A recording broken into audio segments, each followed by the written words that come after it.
Alright, hello everybody. So today we have the updated video of the top 5 rune farms in Elden Ring. So I'm going to be going over the amount of runes you can get, where to do them, how to do them, and how quickly you can do them. So with that being said, let's get into the video. As an honorable mention, we have the Grail's Dragon Barrow farm that I discussed in the previous video that you can get to in Caelid near Lenne's Rise. And I have it as an honorable mention because there is a better early game rune farm in Caelid that I will be talking about later. But this one takes about 45 seconds, you'll get about 2,300 runes, and you run down this hill on your horse, and once the ball spawns, you will jump off and then jump around so that the ball falls off the cliff, and as a result, you will get about 2,300 runes, and doesn't take too long. Coming in at number 5, we have the rune farm in the Nameless Eternal City in the Deeproot Depths, which you can get to by accessing Landel, the capital city, and then going through the Shunning Grounds and fighting Moog, and then doing a little bit of a jumping puzzle. Or you can also fight the Valiant Gargoyles and take the Coffin up here. So there's a couple different routes to get here, but as you can see, I'm taking the Site of Grace, and then I'm just climbing up this tree route, and there'll be a little bit more jumping, but it's another one of the jump off a cliff, swing your sword, and fall. And I have this one at number 5 because it doesn't give you that many runes. It gives you about like 65,000 runes. It takes a decent amount of time to do, and it's really only on the list if you just want to kind of explore the game, go to a different area, and be able to get some runes at the same time. Personally, I would not choose to do this rune farm, but it's better to know about this rune farm and have the knowledge than to just not have it at all. So I figured I would add it in, and as you can see, you have to do a couple jumps, and on that last jump that I just did, you will have to jump around an invisible barrier and then land on that small rock, jump up here, where I ended up going to the wrong place twice for some reason. But as is the case with all of these rune farms, you should have a golden scarab and a golden pickled fowlfoot equipped. Or I should say the golden scarab equipped in your talismans, and use a golden pickled fowlfoot, so that when you fall and get the runes, you will get the most amount of runes possible. As you can see, I'm just double checking, making sure I have my golden scarab put on here, and I have used my golden pickled fowlfoot.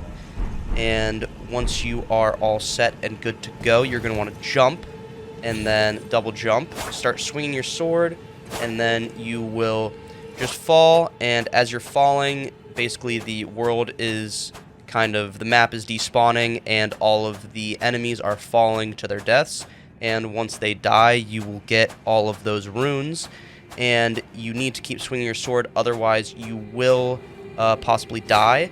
But that is why I have this rune farm at number 5, and it is just kind of here if you want to use it. Alright, coming in at number 4, we have the rune farm in the Consecrated Snowfields, which you can get to through a skip from the Mountaintop of the Giants, and you will have to do the puzzle in this town to unlock the barriers, but overall, a good rune farm I do recommend, but it is a bit later game. You will need to have beaten Morgott and get access to the Mountaintop of the Giants to get here, but it is still a good rune farm, and so I do recommend it. If you want some decent amount of runes, you'll want to make sure you have the golden scarab and your golden pickled fowlfoot, as is the same for all of the rune farms in this video. You're going to run, jump, delay your double jump a little bit so you can get out, and then start swinging your sword as you fall. I got this weird camera angle when I did it this time, so I wasn't really sure if I was going to die or not, but I did not end up dying. And so you're just going to keep swinging your sword. It will take not too terribly long, but as with all of the falling ones, it is going to take a bit before the runes actually do come in, because everything has to despawn and die. But once you do, you will see the runes pop up, and you will get around 140,000, so not too bad. So I do recommend this if you need some quick runes. Alright, so at number 3, we have the big old dragon at Fort Faroth, which you can get to as soon as you start the game, and you're going to want to use something that has either bleed or poison or anything of that nature that does big chunks of damage, because early out in the game, you're not really going to be doing that much damage, and he does have a lot of health, so I do recommend having something like that. I started off as a samurai, so I can get that bleed from the Uchigatana, but overall, very easy rune farm. Do it super early in the game, as soon as you start, and you're just going to basically go up. You're just going to start swinging, doing whatever damage you need to do, and as you do damage, his health gets lower. You're going to want to pay attention to that health bar up in the top left, and once it gets just to a smidge of health, just as he's about to die, you're going to want to make sure that you're ready, you're paying attention, because as soon as he dies, as soon as the dragon dies, you're going to want to hop on Torrent and get back to the Site of Grace as fast as you can, and you're going to want to rest at the Site of Grace, and then if you rest at the Site of Grace and do it quickly enough, the dragon will respawn, and you will still get the 50,000 runes that you get from killing him. So overall, a very good early game rune farm. Alright, coming in at number 2, we have the Mogwin Palace Approach Ledge Road Cliff Jump that in my previous video I had as number 1.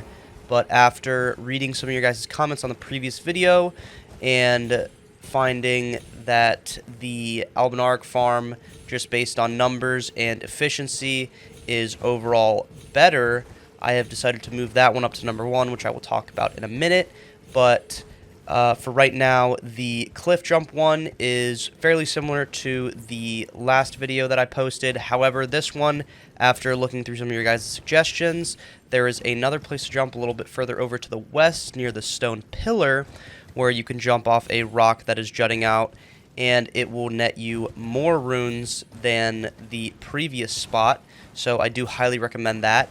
And it is still quite simple to get here. You'll just go up to this pillar that is further to the west. There'll be a rock jutting out. Make sure you have the golden scarab and the golden pickled fowl foot activated. And then once you do that, just like you do on any of the other jumping rune farms, you will double jump off, slash your sword as you go down to make sure that you don't die.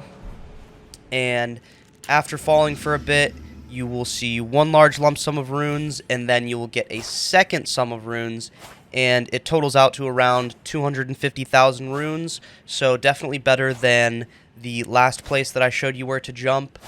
I should also mention, for the falling rune farms that I have covered in this video, I did make sure to fall for at least 5 minutes, because I was getting some comments saying if you fall for longer, you'll get more runes, and you'll get more sums of runes.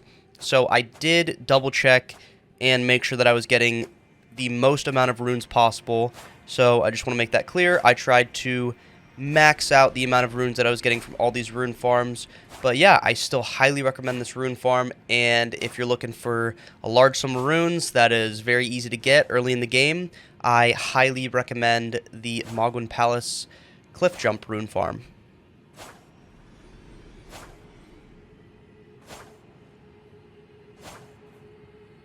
Alright, and finally at number 1, we have the Mogwin Palace Approach Ledge Road Albinaric Farm, which I covered in the previous video, but I decided to move it up to number 1 because after looking at the time it takes and the amount of runes you get, it is by far the most efficient rune farm in the game. And so just like last time, you're going to make sure you have the Sacred Relic Sword or the Star Scourge Sword, and you're going to want to take out your bow first, shoot the bird, make sure that he runs off the ledge so you can get that extra 15-ish K runes, and then after you shoot him and he falls off, you're going to want to stand where I do and use the sword skill, which will kill most, if not all, of the Albinarics, and you will get about 50,000 runes per run. And once you get efficient at it, it'll take probably around anywhere from 10 to 20 seconds, and so I highly recommend this rune farm.